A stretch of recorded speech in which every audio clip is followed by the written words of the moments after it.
여러분 안녕하세요. 명리학원 읽어보겠습니다.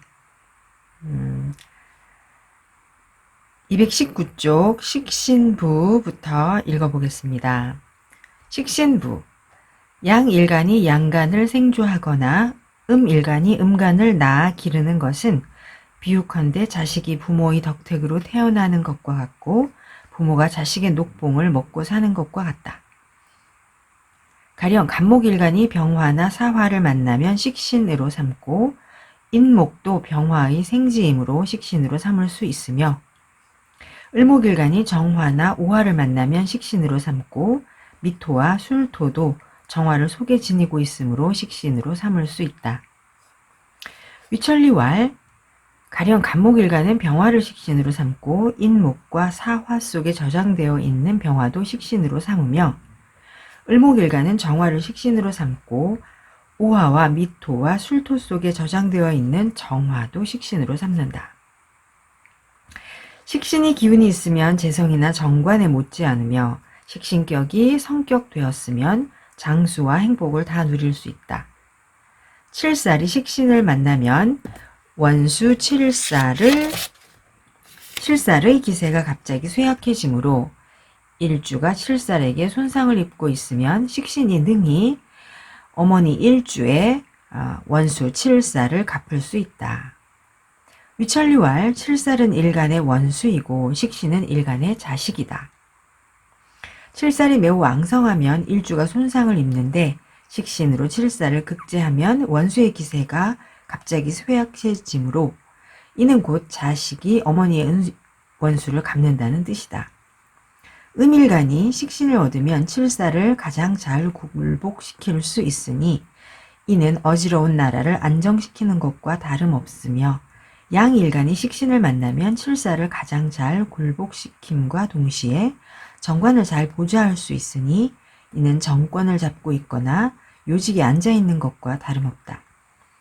그런데 식신 자식이 있어도 자식이 없는 것이나 다름없는 경우가 있는데 그 까닭은 식신 자식이 공망의 자리에 앉아있기 때문이며 식신 아이가 또 자기 아이 재성을 낳으면 비로소 아름다운 국을 이루게 된다. 위천리왈 식신이 공망의 자리에 앉아있으므로 자식이 있어도 자식이 없는 것이나 다름없다고 했으며 식신이 다시 몸소 재성을 생조함으로 아이가 또 자기 아이를 낳는다고 했다. 대개 식신격이 귀격이 되려면 반드시 재성이 근원에 통해 있는지를 봐야 하며 만약 식신격이 손상을 당했다면 그 까닭은 전적으로 효신이 편인이 제멋대로 해독을 끼쳤기 때문일 것이다. 식신격을 이루고 있는데 정인이나 정관이 많으면 역시 좋지 않으며 비겁이 중첩되어 있으면 오히려 식신이 부족한 것을 근심한다.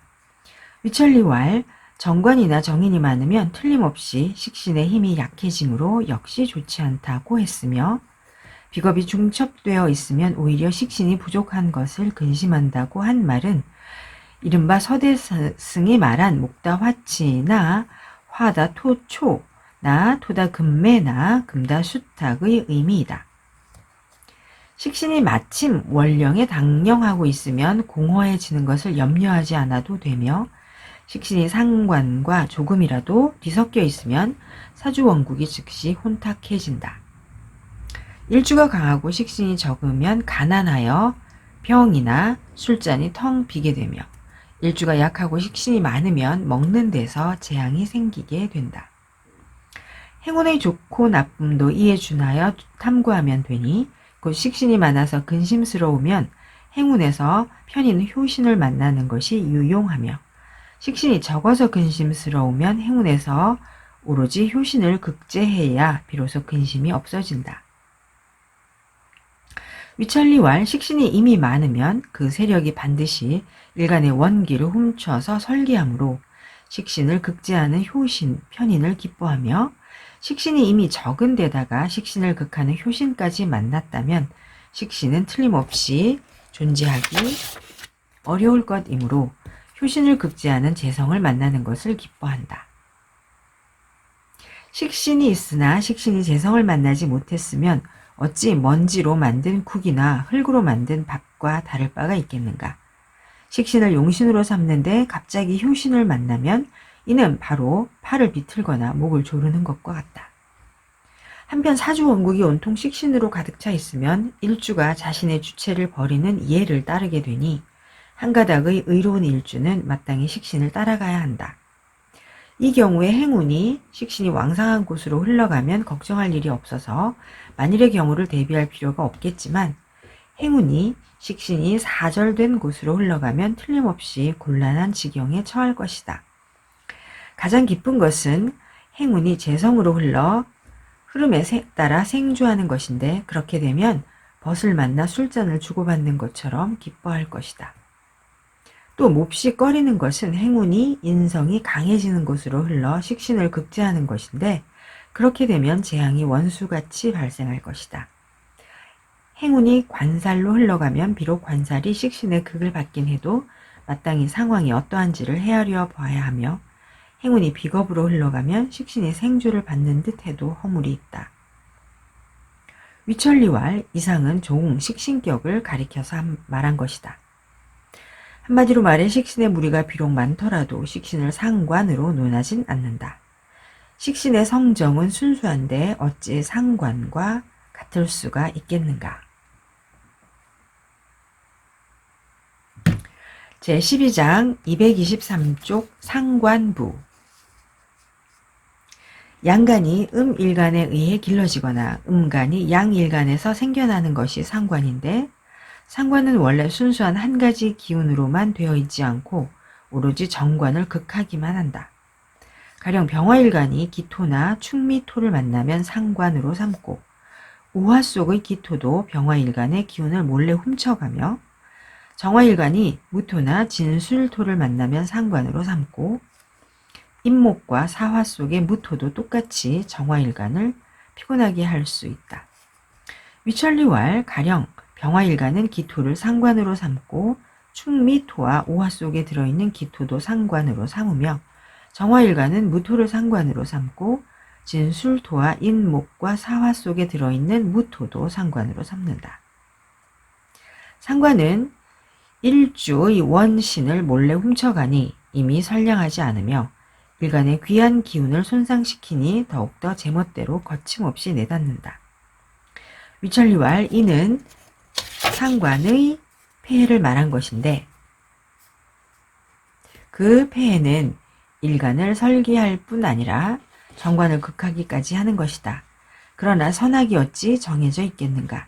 단지 모름지기 상관을 제어하기만 하면 뛰어난 재능이 겉으로 드러나니 대부분의 사주 주인공이 총명하다. 그리고 상관이 칠사를 만나면 합류에 대해 의논하게 되는데 이 경우에는 아마도 칠사를 합하는 상관의 효용에 의지할 것이며 재성이 필요하면 재성이 왕성해지기를 바라는데 이 경우에는 재성을 생조해주는 상관의 능력에 의지할 것이다. 위천리왈 이는 상관의 이로움을 말한 것인바 그 이로움은 칠사를 합할 수 있을 뿐 아니라 재성을 생조해 줄 수 있기까지 하는 것이다. 비록 상관에 식신이 조금 섞여 있더라도 단지 상관으로 논할 뿐이며 이미 상관격이 이루어졌으면 마땅히 일주로서 평가해야 한다. 일주가 바르면 재성을 용신으로 삼아서 단번에 상관의 흉포함을 없애주며 일주가 약하면 정인을 용신으로 삼아서 상관으로 하여금 일간 나에게 복종케 하여 상관을 부린다. 원령에 있는 상관은 뿌리가 깊다고 여기는 바 이처럼 상관이 뿌리가 깊을 뿐 아니라 강하기까지 하면 마땅히 상관을 제어하여 제멋대로 날뛰도록 해서는 안 되며 사주의 다른 곳에 있는 상관은 뿌리가 얕다고 여기는 바 이처럼 상관의 뿌리가 얕으면 용신으로 삼을 수 있으니 마땅히 상관을 생부하여 무너지지 않도록 해야 한다. 한편 상관이 정관을 봤을 때의 가부는 반드시 사주 원국의 정황이 어떠한지를 보고서 따져봐야 하는 바 사주 원국에 정인이 있거나 비견이 많으면 정관이 보여도 크게 해롭지는 않다. 위천리왈 상관이 매우 왕하면 일주는 본래 설기되는 것을 꺼리는데 상관이 매우 왕한 데다가 정관까지 만나면 정관이 약한 일주를 극하는 것이 더욱더 걱정된다. 그러나 만약 다수의 비견을 얻어서 비견이 일주를 도와준다면 정관이 보여도 당연히 크게 해롭지는 않다. 그러나 만약 정인이 적거나 비견이 없다면 어찌 좋은 징조이겠는가.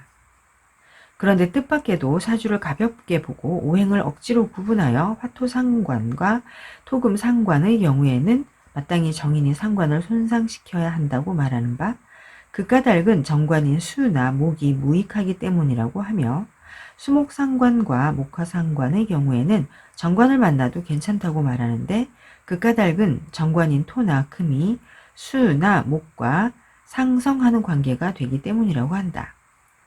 무릇 이치로서 말하자면 유용하면 모든 것이 유용하며 기세로서 논하자면 무정하면 모든 것이 무정하다. 그런데 금수상관은 추위를 싫어하니 아마도 화를 얻음으로써 인해 따뜻해질 것이라고 하면서 화토상관은 건조함을 두려워하는데 어찌 수의 힘을 빌려서 맑게 하지 않는가. 참으로 일주가 무엇이냐에 따라 얻어가지거나 버리는 것이 마땅하며 더욱이 반드시 실용에 따라 중하게 여기기도 하고 가볍게 여기기도 해야 한다. 위천리왈 이는 곧 예책에 실려있는 화토상관의 경우에는 마땅히 정인이 상관을 손상시켜야 하고 금수상관의 경우에는 정관을 만나는 것을 기뻐한다는 학설을 반박한 것이다.